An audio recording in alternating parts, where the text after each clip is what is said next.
To those of you who've never been to Germany before, I didn't know of this until early this year in January of 2020. While in Hamburg, I saw these brass square plates on the ground here and there. And I asked Tina what they were because they were all in German. They just had some names on them. They are called Stolpersteines, which are stumbling blocks. They are all over Germany, some in Netherlands. I think one got put in Argentina, I think I read. But they're by an artist named Gunter Demsig, something like that. And basically there are 75,000, there's over 75,000 of these.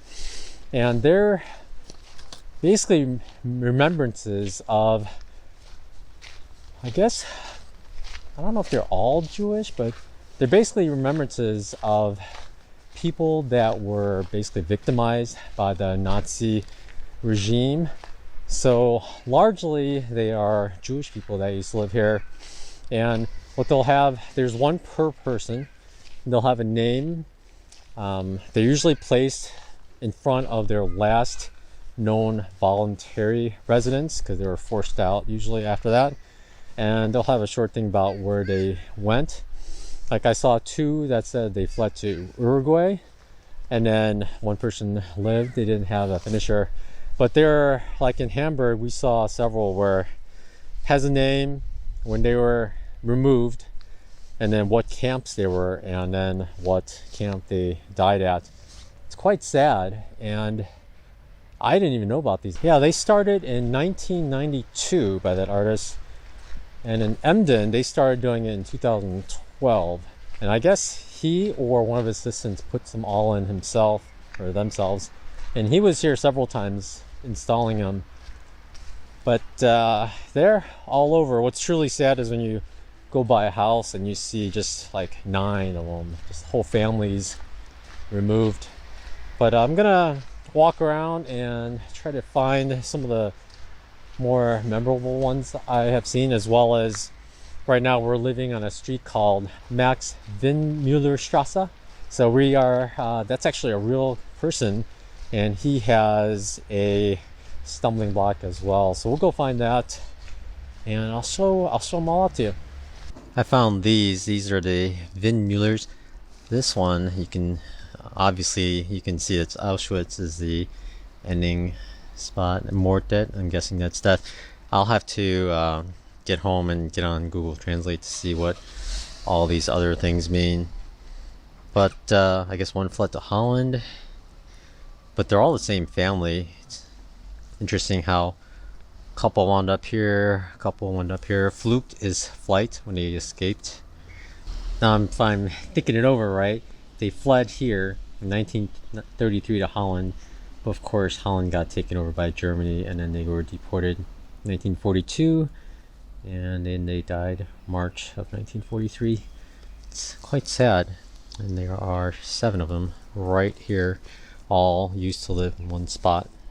Originally, I was going to include all the stumbling block information into the original Walking Around Emden video, but after digging into it more, I thought I would just make a separate video, just talk about that, and go over the individual stumbling blocks that I have seen around Emden into more detail, and give you more an understanding of what I have seen, as well as just more information. From this point on, I'm just going to go over the individual stumbling blocks. So some of you might not find information as fun or exciting, so you may skip out.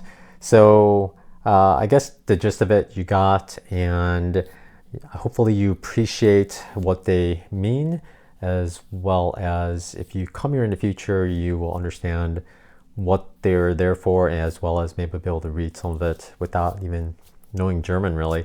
So what's interesting is we wound up living on a street called Max Windmüllerstraße, and it's actually named after a Jewish person who actually joined the resistance and personally saved over 100 Jews escape from the area to freedom.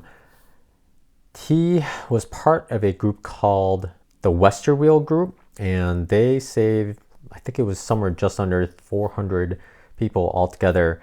So they did quite a bit, and unfortunately he was caught in Paris in 1944. I actually walked around and found his stumbling block.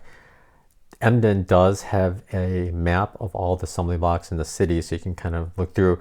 And I just happened to click on one, and his name was on there, so I went over there and took a look. It's pretty tragic what you see, because his stumbling block is with his parents as well as 4 other siblings. Most of the siblings survived. So what's interesting you see around here, because we're so close to Holland, when the problems happened in Germany, a lot of people fled to Holland, but sadly, when German forces took over Holland, their fleeing came to no avail in most instances. A lot of them wound up in a similar concentration camp in Holland before they were shipped further out east, where pretty much every time they were killed either on the way or at the final destination. So with the Windmüller family, there was the father and mother. I guess the mother stayed, whereas the father took all the 5 children and fled to Holland. The mother stayed and married a different man, but unfortunately, by staying in 1942, she was rounded up and sent to Auschwitz and then killed there. Max and his father and the 3 kids were in Holland. 2 of them actually went to Palestine and survived. Max was supposed to go with the other 2, but he stayed and actually joined the resistance. And I'll tell you more about that later. The father died in 1937 of natural causes, but the older brother actually wound up in Westerbork concentration camp. And then he was sent to Auschwitz in 1942 and was later killed in 1943. The sad thing is, he was in Auschwitz same time as his mother, and they were killed the same year. So there was actually a few months overlap, but they, of course, had no idea each of them were there. But kind of sad. Back to Max Windmüller. In July of 1944, he was captured in Paris, tortured and questioned, then sent to Dachau concentration camp. From April 7 to 10, just before the Allied forces arrived, all the Jewish prisoners were rounded up and transported east to Flossenburg concentration camp near the Czech Republic border. At some point, they were forced to march, and he was killed along the way. Now, you're going to have to forgive me on pronunciation of, I was going to say most of these names, probably all the names. I'm going to butcher them. But Amelie van der Wijk, born 1873. She was deported to a Polish ghetto called Lotz or something like that. And in 1942 was sent to the Chełmno concentration camp. It's one of the first concentration camps that the Nazi forces created. And it was 50 kilometers north of Lotz. And a lot of people were sent there, but she was sent there and then killed there.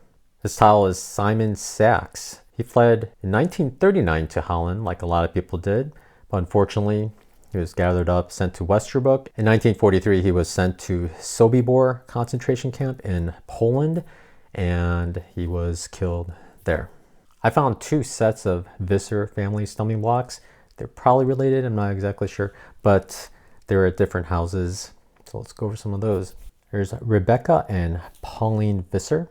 They were sent to Lotz in 1941, then on to Chełmno, where they were killed. The children, Joachim Visser and Rebecca Visser, were sent to Riga concentration camp in 1941 and then killed there. Riga is a concentration camp that is in Latvia, by the way. There is Julius and Vogeti and Simon Visser. They're in a different home. They fled to Holland in 1937, but the parents were sent to Westerbork and then in 1943 sent to Auschwitz and killed there. And the son, at 24, he actually managed to hide in Holland the entire time and managed to survive the whole World War. There was a family of 5 named was Gottschalk. They originally lived in Emden, but were forced to move to Hamburg in 1940. But then in 1943, they were sent to the Theresienstadt concentration camp. I don't know how to pronounce that at all. From there, they actually were sent to Auschwitz, where they were all killed.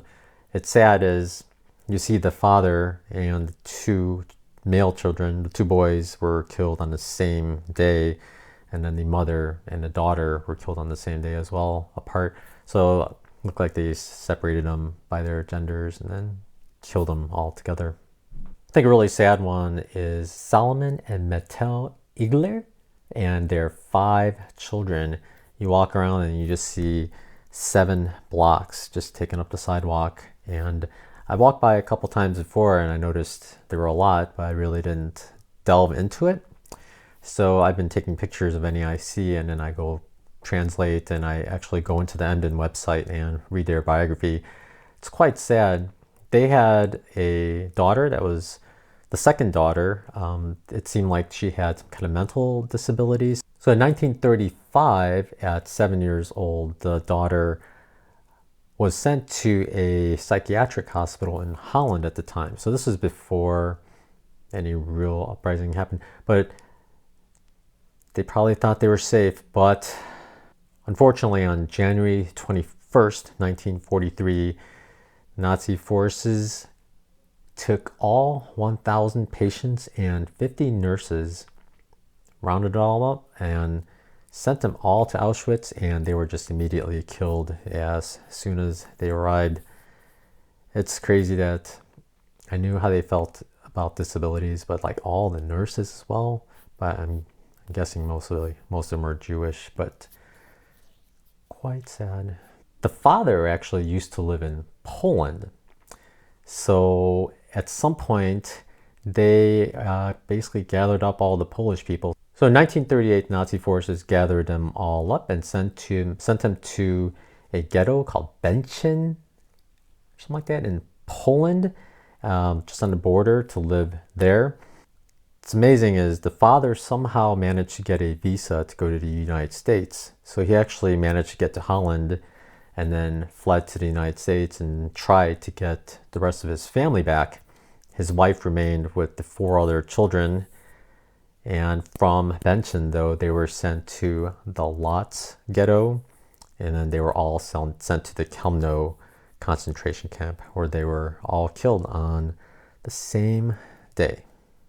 The children were 15, 13, 11, and 8 years old at the time. There was a family of 7 members, the Wolfs. Werner Wolf, at 16, must have taken his brother Gunther and fled to Palestine, and both survived, while Hans stayed with the family since he was still too young. Later, he was sent to Sweden and survived. Their parents, uncle, and grandmother were sent to Theresienstadt concentration camp until they were killed or sent to Auschwitz, then killed there. I actually found 2 stumbling blocks of German people who were political prisoners. One was actually working at the communications center for the government, and I guess she was rebelling and listening to enemy radio stations and questioning information that they were told to spread because she had other contacts. And then she wound up in jail in Emden, but unfortunately a bombing hit the building and injured her, and she died because of that. Her uncle, Jan, actually was part of the resistance, and he actually, I guess he was a fisherman at times, and he transported things that he shouldn't have. Like, I guess one of the things that he transported a typewriter, which was not good. He wound up at a political prisoner concentration camp called Sachsenhausen, and he actually survived. So as of right now, there are over 70,000 of these stumbling blocks throughout Germany, Europe, and Russia. So yeah, it would take forever to go through them all, but they're still laying out more. And yeah, if you'd like more information about this project, I have a link below to the artist's website. It's if you look at it with Google Chrome, it'll translate everything for you, and it actually makes sense. So go ahead and do that if you want. Emden has a nice website where they have a map of all the blocks, as well as if you go to the website, you can look up all the people and read their biographies. Again, it's all in German, so you have to copy it all and put it in Google Translate, and it's really broken, but you can still make out what they're trying to say. Well, I hope you found this video somewhat interesting, if not sad. don't know what more I can add to it. If you ever in Europe and anywhere and you happen to see one, just stop and just take a look and maybe read it, or if not, take a picture and then try to translate it later to see what happened to those people. I don't know where else they are, but I think it's highly likely that you're somewhere in any big city that Nazi forces had occupied. You're going to see some of these stumbling blocks. So for now, I'll talk to you later, and you all have a nice day.